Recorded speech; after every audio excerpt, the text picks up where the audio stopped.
विजयपुर नाम का एक छोटा सा गांव था। उस गांव में दिनेश और रूपाली नाम के दो भाई बहन रहते थे। अरे भैया, हमारा तो नसीब ही खराब है। अरे छोटी, ऐसा क्यों कह रही हो? और नहीं तो क्या भैया, इस गांव में सबके पास बहुत जमीन है और सब अपने अपने जमीन पर खेती करके अच्छे से जीवन बिता रहे हैं।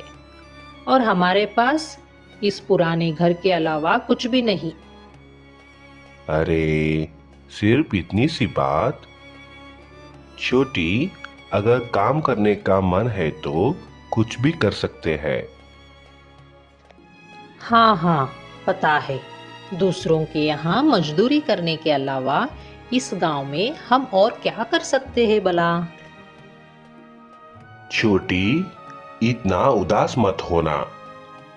कोई भी काम छोटा या बड़ा नहीं होता।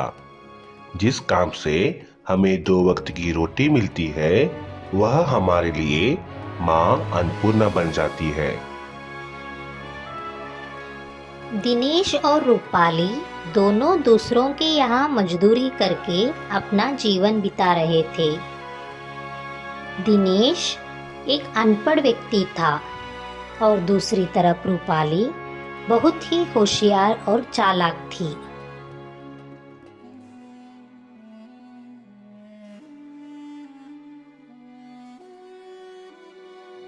भैया, चलो चलते हैं।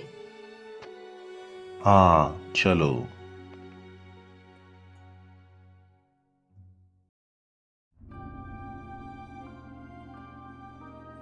अरे ओ दिनेश, आज आने में इतनी देरी क्यों कर दी? आज तो मैं तुम्हारी मजदूरी में से थोड़े पैसे काटूंगा, याद रखना।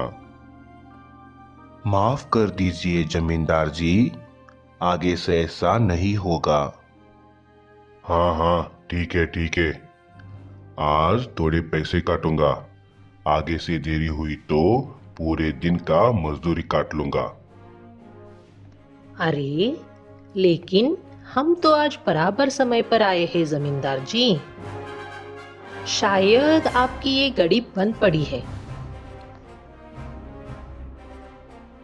अरे हाँ हाँ हाँ हाँ, बेटी, मेरा तो ध्यान ही नहीं गया। चलो, आप लोग काम पर चले जाओ। अरे, ये तो बहुत चालाक है। इतने दिन मैं ये बंद घड़ी दिखाकर इन लोगों की मजदूरी काट रहा था, लेकिन अब ये लड़की की होशियारी की वजह से अब आगे से ये तरकीब काम नहीं करेगा। मुझे कुछ अलग सोचना पड़ेगा। गांव के ज्यादातर लोग अनपढ़ थे। जमींदार जी उनकी इस कमजोरी की फायदा उठा रहे थे। भैया, मुझे लगता है कि ये जमींदार बंद घड़ी दिखाकर सब मजदूरों के साथ धोखा कर रहा है। इस गांव के लोग इतने भोले हैं कि इनको ठीक से घड़ी देखनी भी नहीं आती। ऐसी कोई बात नहीं है छोटी। जमींदार जी हम मजदूरों के लिए अन्नदाता है। उनके बारे में गलत सोचना भी पाप है।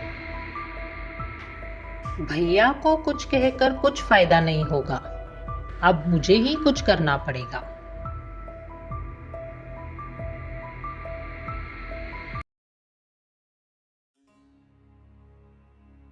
अरे ओ रामू, आज आने में बहुत देरी कर दी तुमने।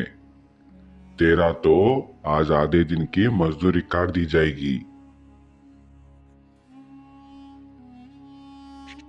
जमींदार जी, शायद आप कल घड़ी ठीक करवाना भूल गए होंगे। रामू काका बराबर समय पर काम पे आए हैं। अरे ओ बिरजू, मैंने तुम्हें कल ही ये घड़ी ठीक करवाने के लिए कहा था, तूने अभी तक नहीं की। तुम्हारी इस हरकत की वजह से मैं इन बेचारे मजदूरों को डांट रहा हूँ। जा, अभी इस घड़ी को ठीक करवा कर लेकर आओ।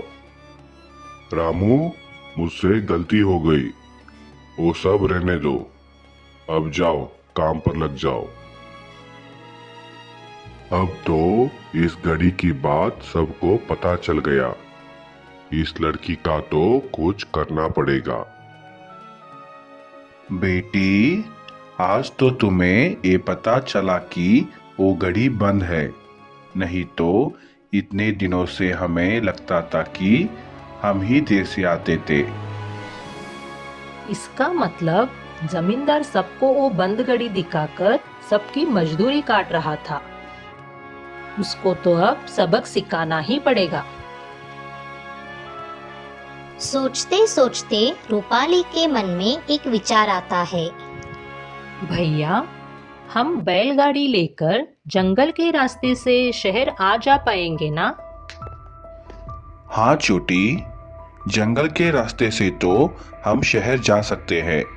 शहर जाने के लिए हमें 2 घंटे लगेंगे।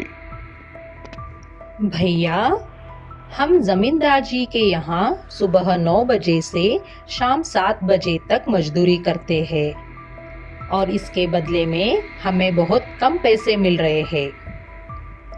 अगर हम हमारी बैलगाड़ी में गांव वालों को लेकर हर दिन शहर जाएंगे तो इतने ही वक्त में हम ज्यादा पैसे कमा सकते हैं। हाँ छोटी, तुम्हारी ये बात तो सही है, लेकिन सब इसके लिए नहीं मानेंगे।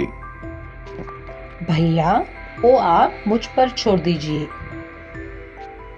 ठीक है, अब चलो खाना खाते हैं। दूसरे दिन जमींदार सबको उनकी मजदूरी के पैसे दे रहे थे। रूपाली जमींदार जी की गलत हिसाब को पहचानकर उनसे सवाल करती है। अरे ओ लड़की, मैं सबके हिसाब बराबर से किया हूँ। अगर तुम्हें ये गलत लगता है तो तुम दोनों भाई बहन कल से काम पर मत आना। हमारी वजह से आपका ये सारा काम होता है और आप हम सबके साथ बहुत गलत कर रहे हो। सबको धोखा दे रहे हो। हमारी मजदूरी काटकर अपना पेट भर रहे हो और अब सवाल करने से हमें ही काम से निकाल रहे हो। इस गांव में हमें काम करने के लिए कोई और रास्ता नहीं है। इस बात की ही आपको घमंड है ना?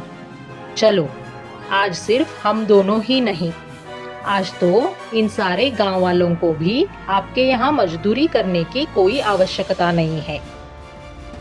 कल से हम सारे लोग शहर आ जा करेंगे और इतने ही समय में हम ज्यादा पैसे कमाएंगे। हाँ हाँ, जाओ जाओ। मैं भी देखता हूँ तुम लोगों को और कहाँ काम मिलेगी। घूम फिर के आना तो मेरे पास ही है ना। चलो सब। सारे लोग रूपाली के साथ आ जाते हैं। बेटी, जमींदार तो हमारे साथ बहुत अन्याय कर रहे थे, वो तो हमें पता चला, लेकिन हम शहर कैसे जाएंगे? काका, कल से हम बैलगाड़ी लेकर जंगल के रास्ते से शहर जाएंगे। हाँ, जंगल का रास्ता है, लेकिन सब साथ साथ जाएंगे तो हम सुरक्षित रहेंगे। तो ये देर रहा, हम सब कल से काम करने के लिए शहर जाएंगे। हाँ हाँ काका, हाँ ठीक है। काका, ठीक है। दूसरे दिन से सारे जंगल के रास्ते से शहर काम पर जाने लगे और अच्छे से कमाने भी लगे। दूसरी तरफ जमींदार के पास कोई भी काम करने नहीं जा रहे थे। इससे उनका सारा काम बंद पड़ गया। अरे रूपाली बेटा, आज तुम्हारी वजह से हम सब इतना अच्छा कमा रहे हैं। तुम उम्र में सबसे छोटी हो, लेकिन होशियारी में सबकी दादी अम्मा निकली तुम तो। काका, गलत तरीके से कमाने वाले कभी भी आगे नहीं बढ़ेंगे। अगर हम सही है तो हमें डरना नहीं है। अंत में ईमानदारी का ही जीत होती है।